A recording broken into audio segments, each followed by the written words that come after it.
back to the channel, everyone. Today I am going to cover a very sensitive topic. I don't support or oppose any political party, but certainly follow some ideologies of Narendra Modi. So अभी मजदूरों का दर्द या उन्हें कह लीजिए जो घर से दूर रह रहे हैं उनका दर्द, उस पर कुछ लिखा है और इस प्रकार है, सुने ज़रूर। यूँ है कि चलता जा रहा है कई दिनों से पाँव में छाले और आँखों में घर वालों से मिलने की उम्मीद लिए। चलता जा रहा है कई दिनों से पाँव में छाले और घर वालों से मिलने की उम्मीद लिए, पर दिल में एक डर भी है बना हुआ कि बच्चे तो फ़ौरन ढूंढने लगेंगे खिलौने उसके पास में, और लौट रहा है वो फटे हुए लिबास में। बच्चे तो फ़ौरन ढूंढने लगेंगे खिलौने उसके पास में, और वो लौट रहा है फटे हुए लिबास में। इतनी ही जिंदगियां फ़कत मेरे लौटने के इंतज़ार में हैं। लौटने के बाद कुछ पैसों से बूढ़े माँ बाप की दवाइयाँ लाएंगे, और घर में कितनों दिनों के बाद चूल्हे जलाएंगे। घर में कितने दिनों के बाद चूल्हे जलाएंगे, उन्हें नहीं मालूम कि बड़े शहरों की रौनक बस दिखावटी है। इस सच से उन्हें कैसे रूबरू करवाऊं कि मैं भी ना जाने कितने दिनों से भूखा।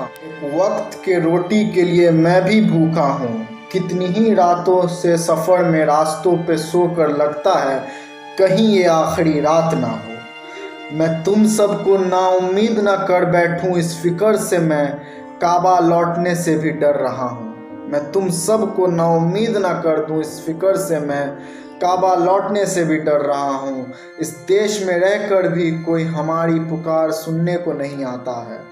इस देश में रहकर भी कोई हमारी पुकार सुनने को नहीं आता है।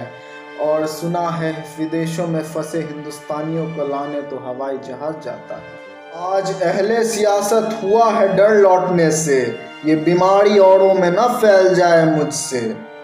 ये सुनिएगा लाइन, मैंने बहुत समझ के ये लाइन को लिखा है और रियलिटी लिखी है कि आज अहले सियासत को हुआ है डर लौटने से, ये बीमारी औरों में ना फैल जाए मुझसे। मैं पूछता हूँ कि पहले ही काम की तरतीब लगा देते नगर में, पहले ही काम का व्यवस्था अरेंजमेंट कर देते।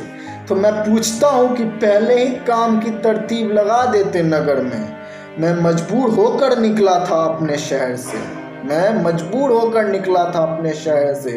कौन खुशी से दूर रहा है अपने घर से, कौन खुशी से दूर रहा है अपने घर से। और जो लोग बोलते हैं, ख़ास तौर पे मैं जो अभी देख रहा हूँ, मैं खुद बिहार से हूँ, मैं देख रहा हूँ कि बिहार और यूपी, जहाँ से आप बिहार के में एक तरफ आप क्लेम करते हैं कि सबसे ज़्यादा ब्यूरोक्रेट, सबसे ज़्यादा आईएएस बिहार देता है, तो आप ये क्यों नहीं देखते हैं कि बिहार और यूपी से ही सबसे ज़्यादा मज़दूर दूसरे राज्यों में काम करते हैं। सबसे ज़्यादा लोग, चाहे वो किसी भी पोस्ट पे हो, चाहे वो लो ग्रेड का पोस्ट हो या कोई भी अच्छा पोस्ट भी हो, बट सबसे ज़्यादा बिहार से ही और यूपी से ही पलायन हो रहा है दूसरे राज्यों में।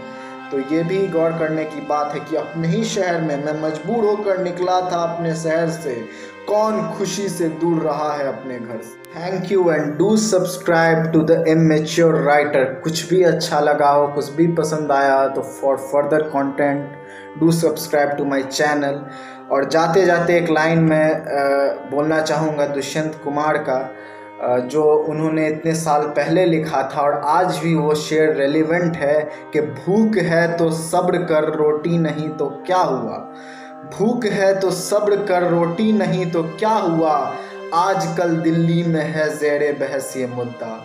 भूख है तो सब्र कर, रोटी नहीं तो क्या हुआ।